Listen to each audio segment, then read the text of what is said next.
Welcome to our channel friends. So ஆக்சுவலாக இன்றைக்கி நம்ம சக்ஸஸ்ஃபுல்லாக நம்ம 3வது நாளில் நம்ம இருந்தோம். ஆல்ரெடி நம்ம 2 நாள் நம்ம வீடியோ போட்டிருந்தோம். நல்ல ஒரு ரெஸ்பான்ஸே இருந்துச்சு, பரவாயில்ல. இன்றைக்கி நம்ம 3rd டே. ஆக்சுவலாக 2 நாள் நம்ம என்ன பார்த்தோம்னா, நம்ம ஒரு 2 வேர்ட்ஸ் நம்ம எடுத்துக்கிட்டோம். ஃபஸ்ட்டு ஒரு நாள் நம்ம ஒரு வேர்டு பார்த்தோம், கேஸ்டில்னு ஒரு வேர்டு, வீடியோ பார்த்தவங்களுக்கு தெரிஞ்சிருக்கும். செகண்ட் நாள் நம்ம ஒரு வேர்டு பார்த்தோம், கண்டிசிவ் அப்படிங்கிற ஒரு வேர்டு பார்த்தோம்.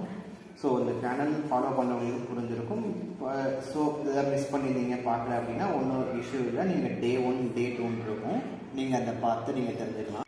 3rd டே நம்ம என்ன பார்க்க போகிறோம் அப்படின்னா, ஆக்சுவலாக நான் எப்படி இங்கிலீஷ் கற்றுக்க ஆரம்பித்தேன், நான் எங்கேருந்து ஸ்டார்ட் பண்ணேன் அப்படின்றத நான் காட்டலான்னு இருக்கேன். நான் எப்படி நோட் புக்கை போட்டு ஃபாலோ பண்ணி எவ்ரி வேர்ட்ஸ் நான் எழுதி ஸ்டார்டிங்கில் நான் எப்படி சிங்கிள் மீனிங்காக எழுதிட்டு இருந்தேன், லேட்டர் போக போக நான் எப்படி டீட்டெயில்டாக எழுத ஆரம்பிச்சுன்றதை உங்களுக்கு ஜஸ்ட் காட்டலான்னு இருக்கேன்.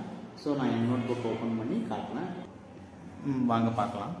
ஸோ ஆக்சுவலாக நான் இப்போ என் நோட் புக் ஓப்பன் பண்ணிட்டேன். ஸோ இப்படி தான் ஃப்ரெண்ட்ஸ் நான் ஆக்சுவலாக ஸ்டார்ட் பண்ண ஆரம்பித்தேன். இது பார்த்தீங்கன்னா ஒரு 2.5 வருஷத்துக்கான ஒரு உழைப்பு. நான் இந்த 10 days எல்லாம் கற்றுக்கலை. ஸோ 2.5 years நான் இந்த ப்ராக்டிஸ் ரெகுலர் ஹேபிட்டாக நான் அதை ஃபாலோ பண்ணிகிட்ருக்கேன். ஸோ நீங்கள் பார்த்தீங்கன்னா என்னுடைய ஃபஸ்ட்டு வேர்டே பார்த்தீங்கன்னா ஸ்டாமர்னு போட்டிருக்கேன். ஸ்டாமர்னால் என்ன மீனிங் அப்படின்னு, திக்கி திக்கி பேசுகிறது தான் அதுக்கான அர்த்தம். ஸோ என்னுடைய இங்கிலீஷ் லேர்னிங்கில் நான் முதல் படி எடுத்து வச்சதே பார்த்தீங்கன்னா திக்கி திக்கி எப்படி பேசுகிறதுன்றது அதுலேருந்து நான் கற்றுக்கிட்டேன். ஏன்னா எனக்குமே கொஞ்சம் கஷ்டமான ஸ்ட்ரகிளாக தான் இருந்துச்சு ஸ்டார்டிங்கில். ஸோ கொஞ்சம் இங்கிலீஷ் வரலை. ஸோ நானும் இப்படி ரிசர்ச் பண்ணி எப்படி கற்றுக்கலான்னு ஒவ்வொன்றா பார்க்குறப்ப நான் எடுத்த முதல் படியே இங்கிலீஷ் வேர்டே பார்த்தீங்கன்னா ஸ்டாமர் தான். ஸோ ஸ்டாமர்னால் அதுக்கு என்ன மீனிங் அப்படின்னா திக்கி பேசுதல்னு அர்த்தம். ஸோ இதிலே பார்த்தீங்கன்னா நான் எல்லா வேர்டுக்குமே நான் இப்படி தான் நான் 1 by 1 நோட் பண்ணி நான் எழுதிக்குவேன்.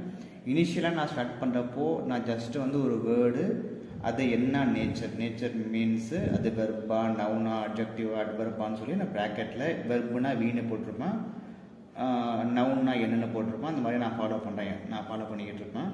ஸோ இனிஷியலாக பார்த்தீங்கன்னா ஜஸ்ட் அந்த இங்கிலீஷ் வேர்டு, அதுக்கான தமிழ் ஜஸ்ட்டு மீனிங் அப்படி தான் எழுதிட்டு இருந்தேன். ஸோ இதில் எனக்கு ஆர்வம் வர நான் என்ன ஆரம்பிச்சேன்னா டீட்டெயிலாக நான் எழுத ஆரம்பிச்சேன். ஒரு எக்ஸாம்பிள், அந்த எக்ஸாம்பிளோட என்ன வேர்டுன்னு சொல்லி டீட்டெயிலாக கொடுக்க ஆரம்பிச்சிட்டேன், எழுத ஆரம்பிச்சிட்டேன்.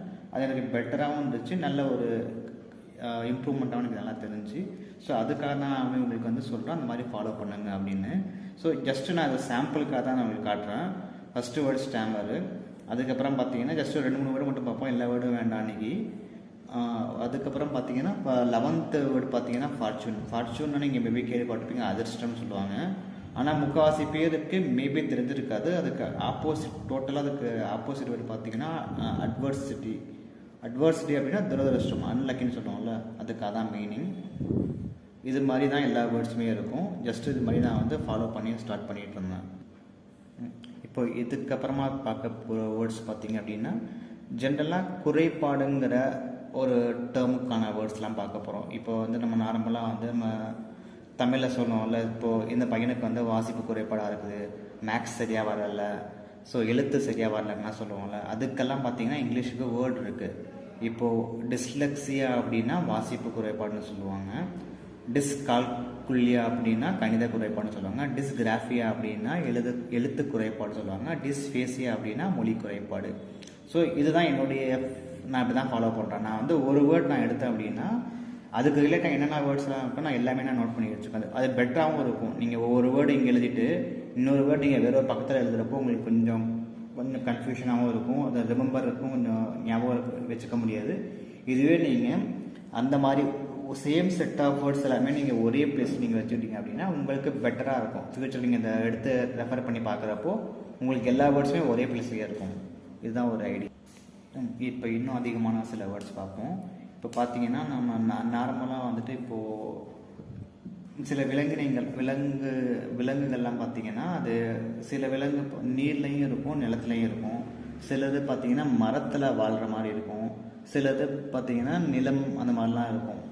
ஸோ அதுக்கெல்லாம் அதுக்குமே இங்கிலீஷில் வேர்ட்ஸ் இருக்குது. இப்போ என்னென்னா ஆம்ஃபிபியன் அப்படின்னு ஒரு வேர்டு இருக்குது அப்படின்னா அது அந்த வேர்டுக்கான மீனிங் என்னென்னா சில உயிரினங்கள் நிலத்திலையும் வாழும், நீர்லையும் வாழும்.